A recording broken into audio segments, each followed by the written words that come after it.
É isso aí, você pediu e a gente está aqui hoje conversando com você sobre o cérebro e a tecnologia, né?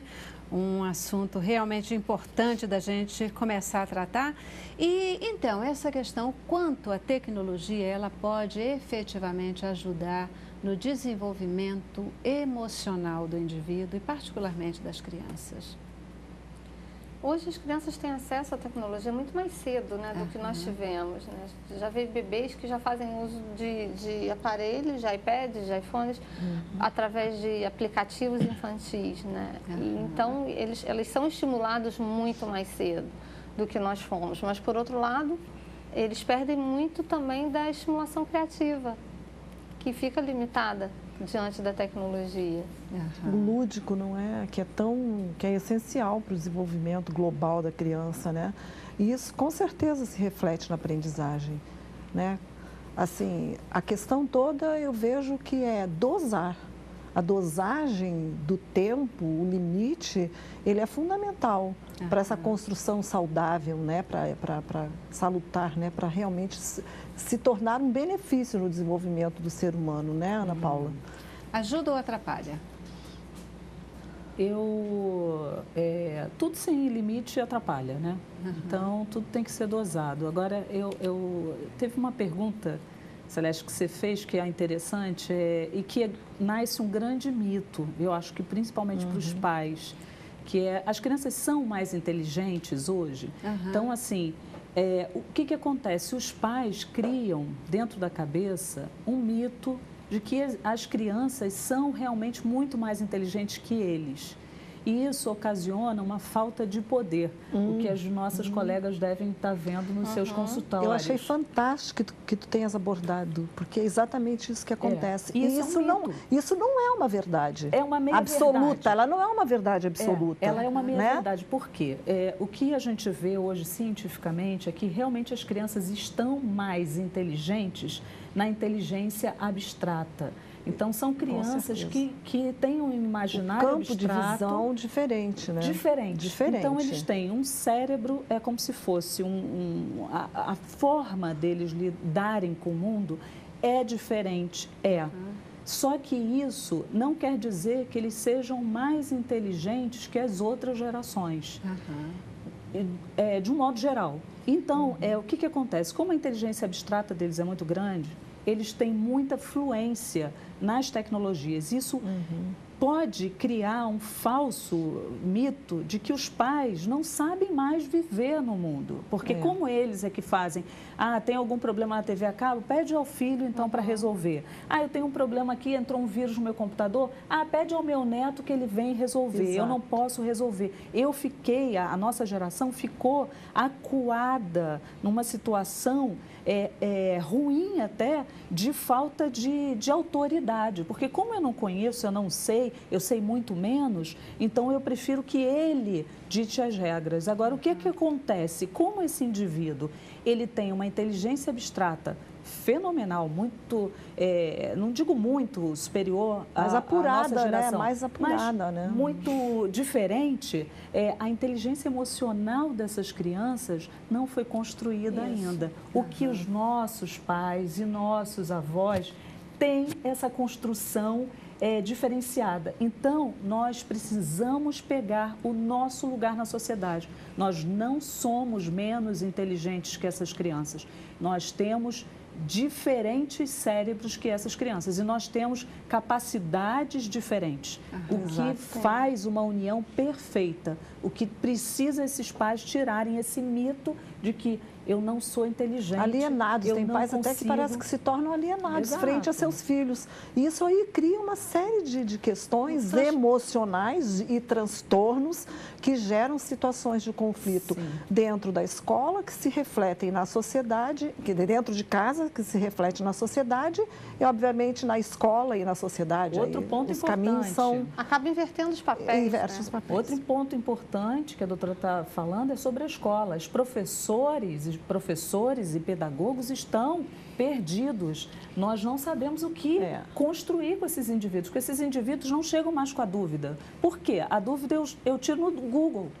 Eu não preciso tirar com a professora. O que eu preciso fazer com essa professora? Que papel tem essa professora se eu já tiro minha dúvida na internet? Então, a professora ficou acuada também. O que eu vou fazer? Exato. A gente sabe que a figura do professor nunca vai deixar de existir, porque ele enquanto ele for o mediador dessa construção. Ele precisa ser o mediador nessa construção, né? Não se sentir alienada, não se sentir aquém nem além. Né? Mas sim, ela precisa ser a motivadora, a estimuladora, a fortalecedora dessas emoções, desse aprendizado que está aí carregado de novidades. Mas né? esse papel acaba ficando limitado, né? Também. E aí eu acho que volta até para o mesmo lugar dos pais, né?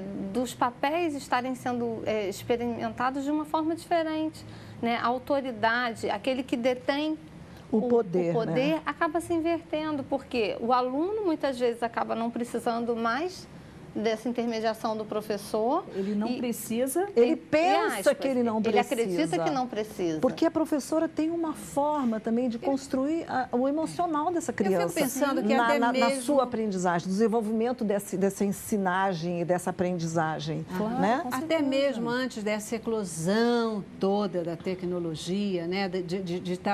Dos instrumentos, né? do celular, dos tablets, etc., estarem tão acessíveis às crianças, já se falava numa mudança do papel do professor, né? Aquele que deixa de ser o dono do saber para ser um facilitador da aprendizagem. Motivador, e eu acho que hoje, mais do que nunca, esse professor, ele é conclamado a ser esse facilitador, ser um provocador de busca, né? De instigar a curiosidade, estimular a pesquisa, talvez ensinar e tratar o método de pesquisa. E eu não estou falando de cursos superiores, não. Eu estou falando desde a infância, da educação infantil do ensino mesmo. Fundamental mesmo, porque a gente vê muitas vezes que, apesar da facilidade do Dr. Google por aí, mas muitas vezes as crianças, elas não sabem pesquisar, elas não sabem tudo pronto, perguntar, né? Para poder ir atrás de uma resposta que ela seja efetivamente significativa. Queridas, olha só, o acesso precoce à tecnologia faz com que as crianças pulem etapas desse desenvolvimento psicológico? Ou isso é uma daquelas questões, uma daquelas ações que a gente tem que cuidar para que a criança não se atrapalhe, que ela não seja prejudicada no seu desenvolvimento, por exemplo? Eu acredito que possa acelerar, eu acredito que acelere esse processo. É tudo muito mais rápido, é tudo muito mais intenso e tudo muito mais fácil. Mas eu vejo assim, que que realmente acontece quebra de etapas, né? Porque justamente por essa aceleração, né? Assim, é aquela coisa, tem que ter a pesquisa, tem que ter um cuidado com essa pesquisa, tem que ter ensinamentos para que essas coisas aconteçam. E as coisas estão acontecendo de uma forma muito acelerada mesmo. A vivência não é a mesma. A vivência não é a mesma, então precisa ter uma construção. E precisa ter uma dosagem nessa construção, de cuidado. A Ana Paula me olha assim, querendo falar. Vamos lá, Ana Paula. Não, é porque o que acontece? Eu acho que a nossa época é completamente atípica, né? Então, assim, a gente fazer... pensar o que vai acontecer no futuro com todos esses indivíduos que nascem e já dentro do berço tem um jogo para ele. Né? O que isso vai ocasionar na nossa sociedade, de modo geral? Eu acho que a gente tem pouco embasamento teórico do passado para entender como vai ser realmente esse futuro. O que eu vejo assim da história do homem é que o homem ele mergulha de cabeça naquela vivência e depois ele tem uma tendência a mediar, a contornar, conciliar, não é? Conciliar. Então, assim, eu acho que a gente está vivendo um momento de enamoramento com a tecnologia. Então, a gente caiu de cabeça, a sociedade, digo a sociedade. Em geral, né? Então, assim, as pessoas estão na tecnologia 10 horas, O horário que está acordado, ele acorda, pega o celular para ver as mensagens da madrugada, né? Então, assim, e fica o dia inteiro em função daquele celular, que se ele não levar para o trabalho é a morte. Com certeza. É uma coisa que eu tô pelada na rua, né? Sem o meu celular. Então, tá viciado, literalmente, né? Se tivessem o aparelhinho, isso causa transtornos. A gente sabe que causa transtorno no dia a dia, lá no trabalho, na escola, no clube. Como lidar com isso? Quais são as indicações, assim, que vocês, como especialistas, né, em educação, especialistas no desenvolvimento psicológico... Esse uso precisa ser limitado, né? Uma das coisas que eu mais vejo como dano são as relações, né? Porque os indivíduos estão cada vez mais solitários, porque eles conseguem fazer as coisas de uma maneira solitária, eles conseguem fazer as coisas à distância. Eu não preciso estar com a Ana Paula para poder conversar com ela, eu não preciso estar com a Vânia para poder trocar alguma experiência. A gente o olho consegue no fazer olho, isso né? Que eu acho fundamental. Existe. Esse olho no olho eu acho fundamental nas relações, né? Então, cada vez mais eu percebo as crianças, os adolescentes chegam no consultório solitários e aprendem a viver nessa solidão. É possível você ver rapazes de 19, 20 anos que não começam nem a faculdade, se isolam num quarto durante todo o dia, trocando a noite pelo dia. É muito comum isso. Então, cada vez mais, a relação entre as pessoas, ela fica limitada, cada vez mais essa relação... Comprometida, né? Comprometida, e ela acontece através da tecnologia. Não tem o toque, não tem o olhar. E isso acaba trazendo muitos transtornos. É que, Sandra, você está falando isso, me ocorre, assim, dentro daquela linha da primeira pergunta, né, que era uma preocupação grande do nosso telespectador, que exatamente se a gente se isola, se a gente, de uma forma enganosa, acha que não precisa do outro, esse outro perde importância, né? A gente vai começando, talvez, a dar menos valor à vida humana. E se essa vida humana não tem importância, a forma de tirar a vida, sei lá, isso talvez seja um dos aspectos, né, a consequência. Que uma das consequências negativas. O sentido da vida fica diferente, né? Eu digo assim, que é a banalização do ser humano, né? A banalização das relações. Ela tem acontecido muito. Mas eu acho que em nós estarmos aqui debatendo isso, a gente já está refletindo e mostrando que nós precisamos mudar essa forma de interagir entre nós, né? E assim, e eu vejo a escola um espaço que busca isso. Nossa, a escola é fundamental. A escola é fundamental. A escola é fundamental porque a escola ela está se renovando, mas ao mesmo tempo ela tem esse conhecimento do desenvolvimento emocional da criança que é primordial para que seja saudável, né? Então é um momento de turbulência que eu acredito assim que mais uma vez nós vamos estabilizar até voltar novas tendências de avanços, né? Assim, outras tecnologias. E os pais precisam estar atentos, né? Porque isso precisa ser usado com limite, né? O adolescente que fica 4, 5, 6 horas trancado dentro de um quarto, usando jogos ou usando a internet para o que quer que seja, eles são liberados pelos próprios pais para isso, né? Os pais precisam estar atentos o quanto essas crianças, o quanto esses adolescentes estão convivendo com essa tecnologia de uma maneira danosa, não de uma maneira edificante, não de uma maneira que possa trazer conteúdos para eles que são importantes de formação e de vida. Então, eu acho que começa a partir de casa também. A escola e a casa precisam estar atentas.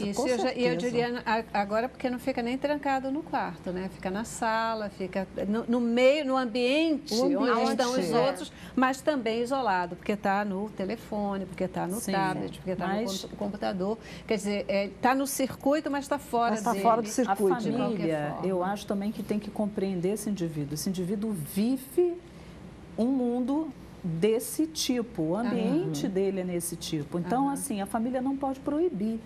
A família, ela precisa estar junto com esse adolescente, com esse jovem, inclusive comunicando esse jovem, porque, olha só, ninguém pode proibir o jovem de ver pornografia na internet. A internet está aberta para qualquer assunto. Não pode no sentido de não consegue, não no consegue, fim das contas, não né? consegue, no final das contas, você visualizar tudo que o seu jovem está vendo na internet. Então, o que você precisa? Até porque mudar é um clique, né, Ana Paula? Você precisa... chega perto, mudou, você nem sabe o que está É mágico. lúdico, né? Tudo pode ser feito ali. Então, o que precisa ser feito, a família precisa estar junto com esse jovem e tendo diálogo. Sim. Então, existe um momento que a família precisa tirar o casal, porque há casais também que não conversam mais, estão virtuais, né?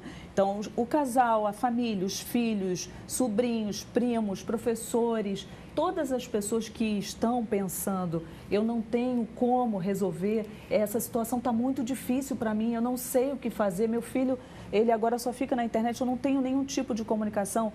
Esse primeiro passo, ele precisa ser dado por você, não pelo menino, não pelo jovem. Então, o indivíduo que é o professor, o indivíduo que é a mãe, o indivíduo que é o pai, o indivíduo que é o avô. O cuidador também, que agora tem muitos cuidadores, né? Precisa dar o primeiro passo. E o primeiro passo é diálogo, é você compreender que o outro vive esse ambiente não vai ser retirado dele, esse ambiente é isso. É dele, né? É dele. Então, você compreender o outro, você amar o outro, compreendendo o ambiente dele e acolhendo ele.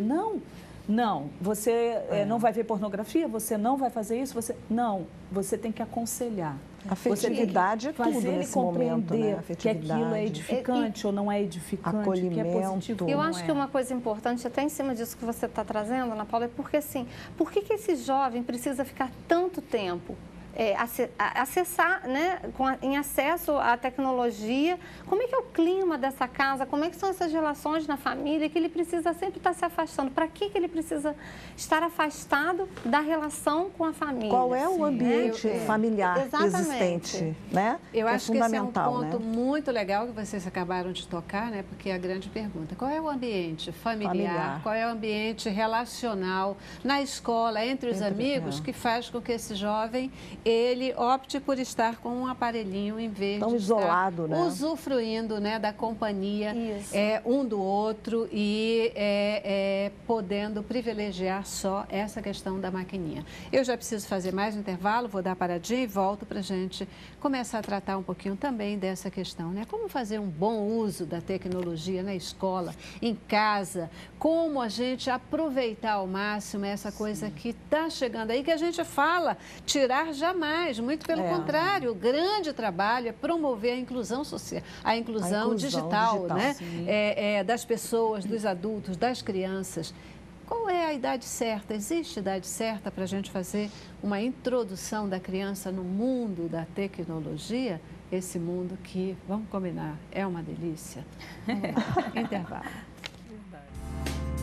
Cabeça pra cima.